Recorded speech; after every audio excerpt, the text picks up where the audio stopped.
कुछ मोती कुछ सीप में प्रस्तुत है जयशंकर प्रसाद की कहानी खंडहर की लिपि। प्रवाचक हैं अमित सोनी।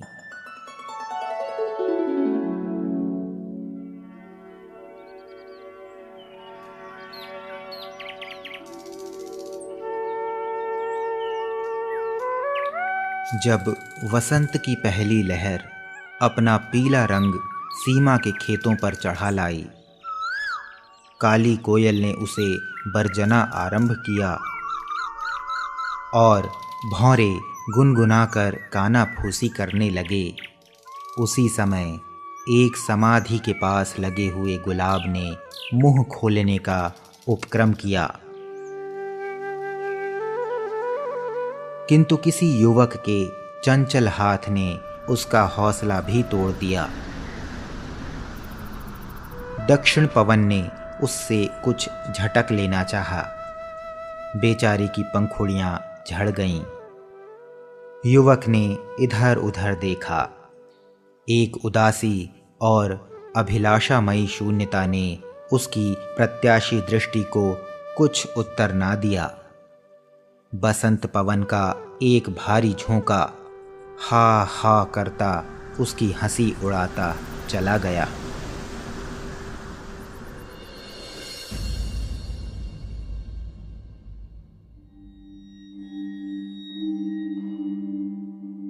सटी हुई टेकड़ी की टूटी फूटी सीढ़ी पर युवक चढ़ने लगा।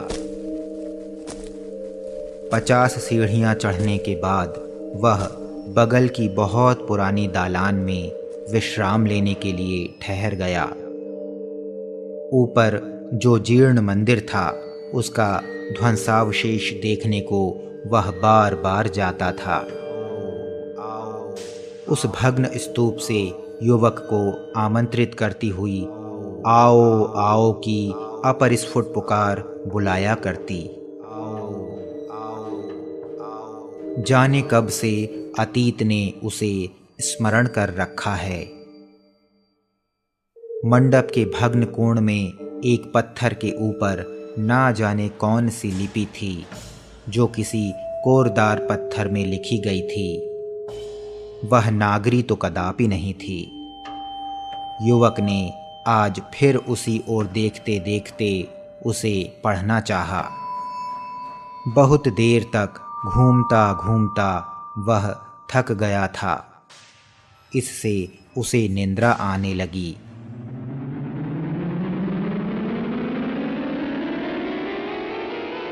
वह स्वप्न देखने लगा। कमलों का कमनीय विकास झील की शोभा को द्विगुणित कर रहा है। उसके आमोद के साथ वीणा की झनकार झील के स्पर्श के शीतल और सुरभित पवन में भर रही थी। सुदूर प्रतीचि में एक सहस्त्रदल स्वर्ण कमल अपनी शेष स्वर्ण किरण की भी मृणाल पर व्योम निधि में खिल रहा है। वह लज्जित होना चाहता है। वीणा के तारों पर उसकी अंतिम आभा की चमक पड़ रही है। एक आनंदपूर्ण विषाद से युवक अपनी चंचल अंगुलियों को नचा रहा है। एक दासी स्वर्ण पात्र में केसर, अगुरु, चंदन मिश्रित अंगराग और नवमल्लिका की माला कई तांबूल लिए हुए आई। प्रणाम करके उसने कहा, महाश्रेष्ठी धनमित्र की कन्या ने श्रीमान के लिए उपहार भेजकर प्रार्थना की है कि आज के उद्यान गोष्ठ में आप अवश्य पधारने की कृपा करें।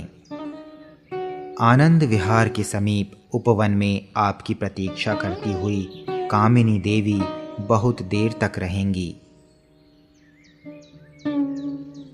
युवक ने विरक्त होकर कहा, अभी कई दिन हुए हैं मैं सिंघल से आ रहा हूँ। मेरा पोत समुद्र में डूब गया है। मैं ही किसी तरह बचा हूँ। अपनी स्वाभिमानी से यह कह देना कि मेरी अभी ऐसी अवस्था नहीं है कि मैं उपवन के आनंद का उपभोग कर सकूं। तो प्रभु, क्या मैं यही उत्तर दे दूं? दासी ने कहा, हाँ, और यह भी कह देना कि तुम सरीखी अविश्वासिनी स्त्रियों से मैं और भी दूर भागना चाहता हूँ, जो प्रलय के समुद्र की प्रचंड आंधी में एक जर्जर पोत से भी दुर्बल और उस डुबा देने वाली लहर से भी भयानक है। युवक ने अपनी वीणा संभालते हुए कहा, वे उस उपवन में कभी की जा चुकी हैं और हमसे यह भी कहा है कि यदि वे गोष्ठ में ना आना चाहें तो स्तूप की सीढ़ी के विश्राम मंडल में मुझसे एक बार अवश्य मिल लें। मैं निर्दोष हूँ। दासी ने सविनय कहा। युवा ने रोष भरी दृष्टि से देखा। दासी प्रणाम करके चली गई। सामने एक कमल संध्या के प्रभाव से कुम्हला रहा था। युवक को प्रतीत हुआ कि वह धनमित्र की कन्या का मुख है।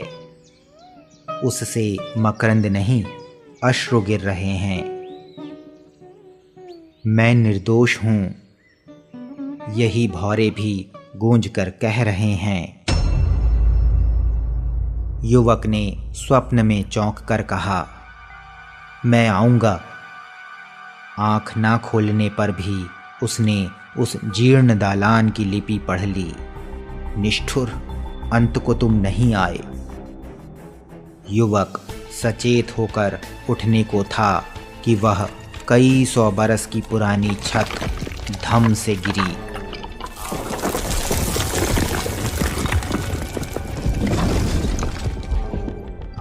वायुमंडल में आओ आओ का शब्द गूंजने लगा। आओ आओ आओ।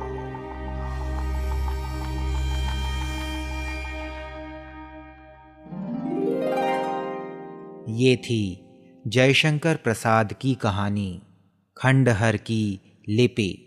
प्रवाचक थे अमित सोनी।